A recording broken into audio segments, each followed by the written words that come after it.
আর এই রেসিপিটার জন্য আমি তেলাপিয়া মাছ নিয়ে নিয়েছি। মাছগুলো ধুয়ে পরিষ্কার করে রেখেছি। এবার মাছটাকে লবণ হলুদ মাখিয়ে নেব।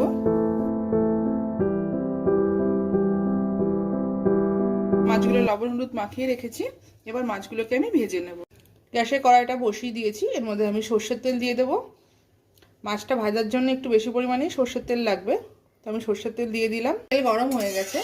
আমি এই খুন্তিটা দিয়ে তেলটা একটু কড়াইয়ের চারিদিকে লাগিয়ে দেবো, তাহলে কি কড়াইতে মাছটা লাগবে না। এবার মাছগুলো দিয়ে আমি এক এক করে ভালো করে ভেজে নেব।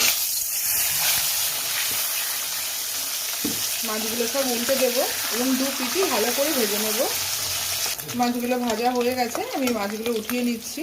একটা মশলা বানাবো, তার জন্য আমি 1 টিস্পুন কালো সর্ষে ও 1 টিস্পুন পোস্ত নিয়ে নিয়েছি।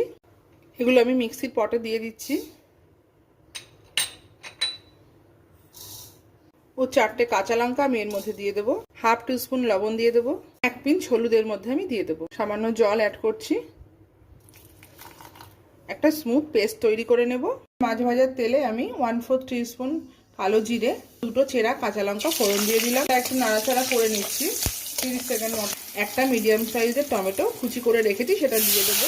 এটা ভালো করে আমি কষিয়ে নেব যাতে টমেটোর কাঁচা গন্ধটা না থাকে আর টমেটোটা পুরোটাই গলে যায়। টমেটোগুলো বেশ গলে গেছে আর টমেটোর কাঁচা গন্ধটাও চলে গেছে। এই সময় যে মশলাটা বানিয়েছি সেই মশলাটা আমি এর মধ্যে দিয়ে দিচ্ছি। মশলার পটের মধ্যে আমি 1 কাপ মতন জল দিয়ে সেই জলটাও এর মধ্যে দিয়ে দেবো। এবার ঝোলটাকে ফুটতে দেব। ঝোলটা ফুটতে শুরু করেছে। এর মধ্যে আমি ভেজে রাখা মাছগুলো দিয়ে দিচ্ছি। এক এক করে সব মাছগুলো ভালো করে আমি ঝোলের মধ্যে মিশিয়ে দেব। এবার আমি একটা ঢাকনা দিয়ে মাছটাকে 5 মিনিট হতে দেব আর গ্যাসের ফ্লেমটা একদম লো করে দেব। মাঝে একবার ঢাকনাটা খুলে আমি মাছগুলোকে উল্টে দেব। আবার ঢাকাটা দিয়ে দিচ্ছি। ঢাকাটা খুলে দেখব। এই সময় একবার লবণটা টেস্ট করে নেব। একদম ঠিক আছে। তেলাপিয়া মাছের ঝাল একদম তৈরি। এবার আমি গ্যাসের ফ্লেমটা অফ করে দিচ্ছি ও উপর থেকে 1 চামচ সর্ষের তেল আমি দিয়ে দেবো। এরপরে কাঁচা সর্ষের তেল দিলে গন্ধটা খুবই ভালো আসে। সর্ষের তেলটা দিয়ে আমি একবার মাছগুলোর মধ্যে ভালো করে মিক্স করে দিচ্ছি। আর আপনাদের যদি আমার এই রেসিপি দেখে একটুও ভালো লেগে থাকে তাহলে অবশ্যই কিন্তু আমার চ্যানেলটিকে সাবস্ক্রাইব করে পাশে থাকা বেল আইকনটা প্রেস করবেন আর লাইক শেয়ার কমেন্ট করতে ভুলবেন না কিন্তু।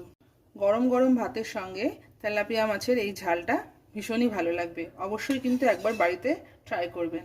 সবাইকে অনেক ধন্যবাদ ভিডিওটা দেখার জন্য।